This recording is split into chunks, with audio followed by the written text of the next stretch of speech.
So I've been teaching for almost 4 years now. In this learning phase of my own teaching, for that matter, I've come across multiple different situations where my own knowledge of what teaching really is was challenged. Moreover, my knowledge of what is learning was challenged. Now, here's an interesting take. Learning is by default dynamic, and humans need to treat it that way because our minds are dynamic, our minds are interconnected. So, how do we exactly learn? Today, I'll give a short breakdown, a short training in a sense, for how to learn literally anything. This is applicable for any student, be it grade 9, 10, 11, 12, even UG first year, second years, at whatever point you are in your learning journey, this guide is applicable for you. So, let me be very honest. This is an entirely unscripted video. I'm going to be talking to you in a more conversational manner, and hopefully I'm able to convey what I exactly mean to you. Let's simply put it this way. Learning is not a one-size-fits-all formula. If I give you a particular way to learn, it might work for you, but not work for the guy next door, right? So what do? How can we incorporate learning in every single format for every single student? For that, we need to understand how our brains work, right? So imagine that you are learning a new concept today. What if I tell you there are two simple things you need to keep a track of? Just two things, with which learning that particular concept becomes easy. Simply ask the questions why and how. Let's put it into practice. This particular idea of asking the questions of why and how, I'll be terming it as the learn phase of your entire learning journey. So in the learn phase, when you're asking these questions why and how, let's take up a particular example. Let's say you're learning about carbohydrates today. If I tell you that a carbohydrate is not really just a hydrate of carbon, but it is indeed an aldehyde or a ketone. Now, for a lot of people, it might just seem confusing. So you might ask, why so?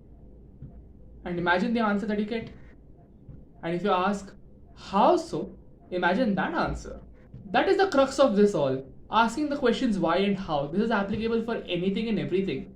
Even if you say learning history, say learning about the French Revolution, you want to know why something happened and how something happened, and relate it to concepts that were previously done. Our brains love connections.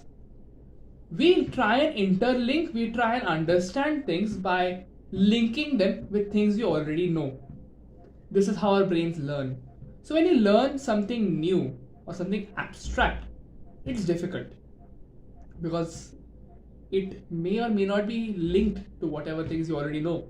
Rather, if you're able to find a connection to something you already know, say if I give you a reaction that you're supposed to do, it's a very complex organic chemistry reaction, but if I break it down to the most basic concept that you've learned in 8th grade, now suddenly makes a lot more sense, correct?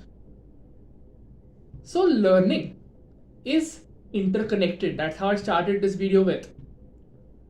When you say learning is interconnected, it is making the most of how your brain works. It is making the most of how your brain actually learns things by building those connections to already known things.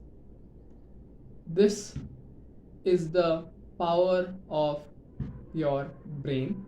This is what we will be exploiting the most. And that is why asking the questions why and how is important. This was the learn phase. Now, after you have learned the concept, what's next? What do you do next? We go into the apply phase. Now, when we talk about application of a particular concept or application of particular knowledge, what is the first thought that comes into your mind? Is it solving questions? So like you sit, open your textbook to the exercise section and solve those questions to apply the knowledge that you learn? Not in my head, sorry. Your apply phase in your entire learning journey is the most important phase. Why? Because you actually get to test yourself even before you test your actual set of knowledge. You're going to be able to test how much you are able to grasp particular concepts, and you're able to gauge how well your brain is making connections. So what's the best way to do this? Unironically or ironically for that matter, it's teaching a class. Now I can go at lengths about how useful of a tool teaching is when it comes to learning. You might have heard this phrase, to be a good teacher you have to be a good student. I would say it's also the other way around. To be a good student you also have to be a good teacher.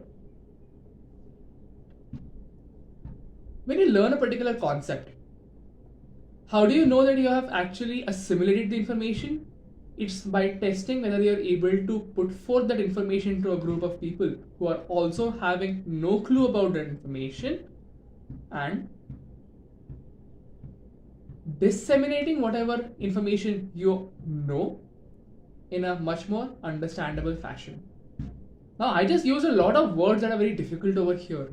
But what I mean to say is simply the fact that you're able to tell someone else about what you know is enough proof that you can apply the knowledge that you have learned. So, how would you exactly go about an apply phase?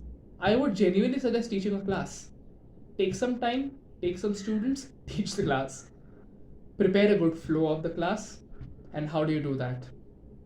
Preparing the flow is the most important part of scheduling any class. Think about how you learned a particular concept. Say you're teaching carbohydrates. Think about how you learned carbohydrates in the first place. Think about how you understood carbohydrates in the first place. Think about the aha moments, those clicking moments in your head, and try and simulate them. So for that you create a flow of a class, and that is best done when you have understood the concept.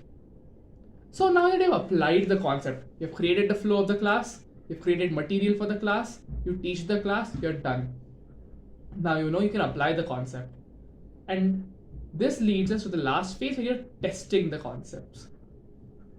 Or more specifically, testing the fact that you can apply the concepts, and that is where you solve questions.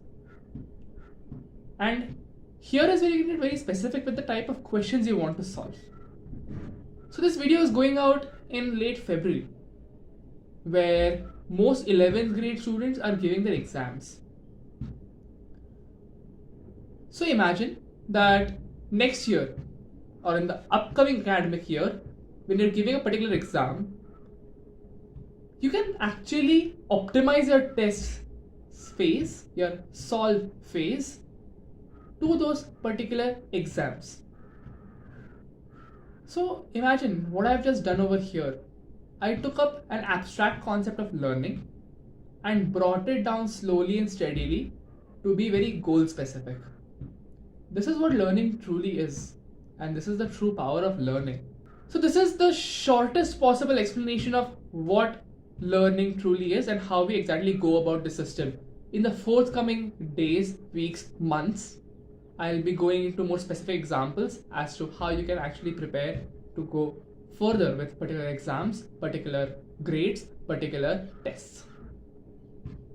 Consider this a strong prelude to things. This is going to be extremely useful as time goes further ahead. Alright, with this, thank you and happy learning.